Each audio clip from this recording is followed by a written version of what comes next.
कवि, साहित्यकार, समाजशास्त्री, ये जो संचालक हैं, कवि भी हैं, मैथमेटिशियन हैं, इनके एग्जाम्स में मैथ पढ़ाते हैं, अंग्रेजी शानदार इनकी है, अंग्रेजी से इनका प्रिंसिपल भी पढ़ाते हैं, कवि पकड़ लेते हैं। ये आपके बीच जो आए हैं, जो संचालन कर रहे हैं, दिलीप कुमार बागी जी, कई सरकारी नौकरियां इन्होंने छोड़ा है और आज एक प्राइवेट एग्जाम में पढ़ाते हैं।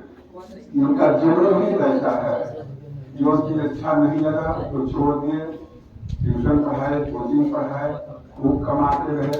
आजकल इन पर कवि और साहित्यकार होने की धूम सवार है और जो काम करते हैं पूरे 100% लगा करके और करते हैं, यह उनकी खूबसूरती है। उन्होंने कहा कि जो हम लोग चाहते हैं कि आपके विद्यालय में हम सभी लोग कविता पढ़ें। हमने कहा ठीक है, जब कहें मैं तो पिछले मंगलवार या बुधवार तक रविवार को ऐसा कर देते हैं, बच्चों को बुला लीजिएगा और कुछ लोग हो जाएगा। तो सबसे ज्यादा जो है हमारे कवि लोग जो आए, आपको कविता सुनाए, आपको प्रेरित किए। और साहित्य और कविता ही साहित्य है।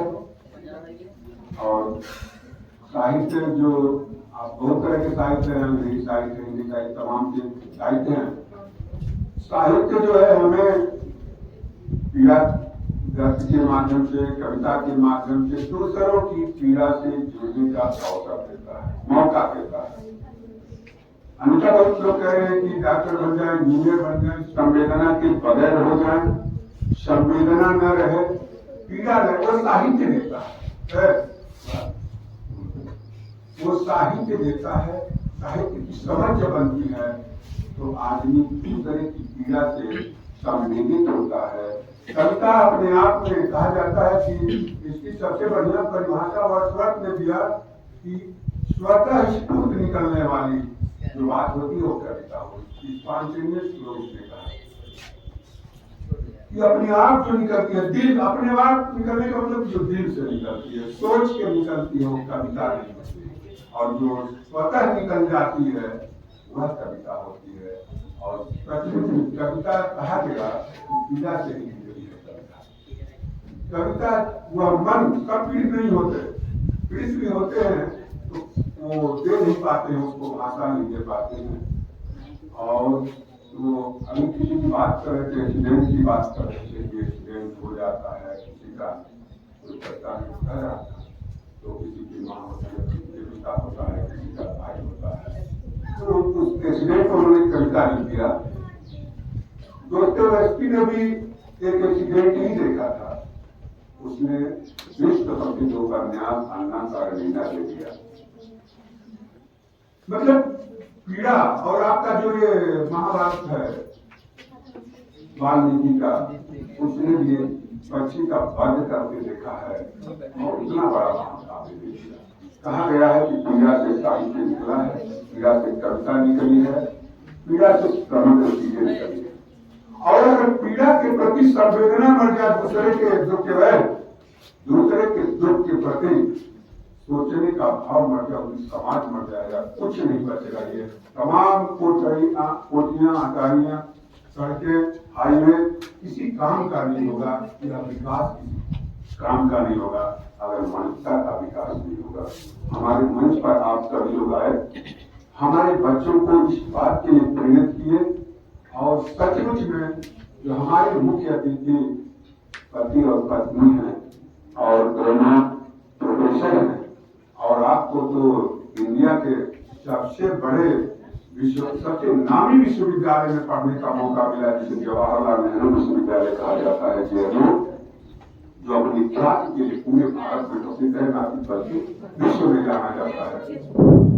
वहां पर आप विद्यार्थी रहे हैं और आपकी बात ये लगा कि सचमुच में आप टैलेंट है। और आप दोनों लोग जो आप मुजाहिद के रूप में हैं, सोने की चांदी से पैदा होने वाला, चांदी लेके पैदा होने वाला हमें कोई प्रेरणा नहीं दे सकता।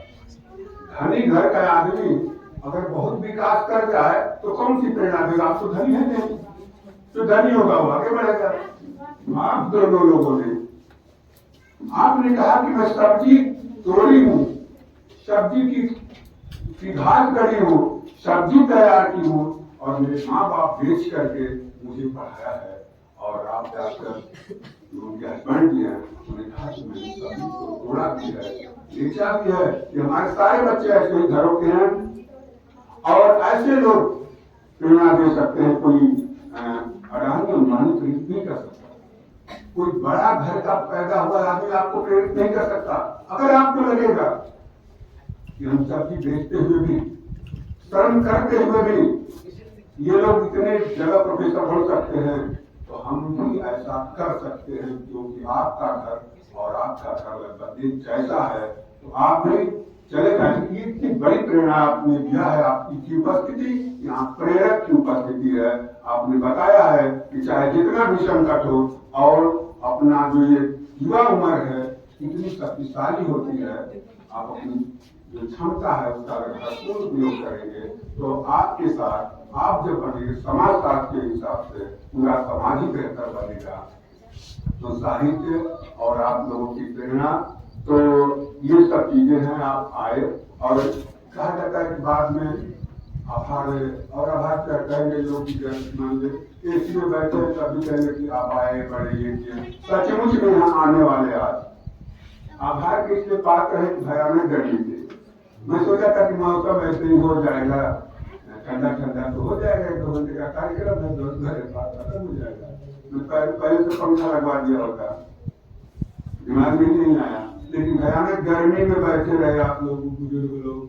आप 93 वर्ष के हैं हमारे मस्ताना जी जो अध्यक्षता कर रहे हैं, भयानक गर्मी को झेलते हुए बैठे थे।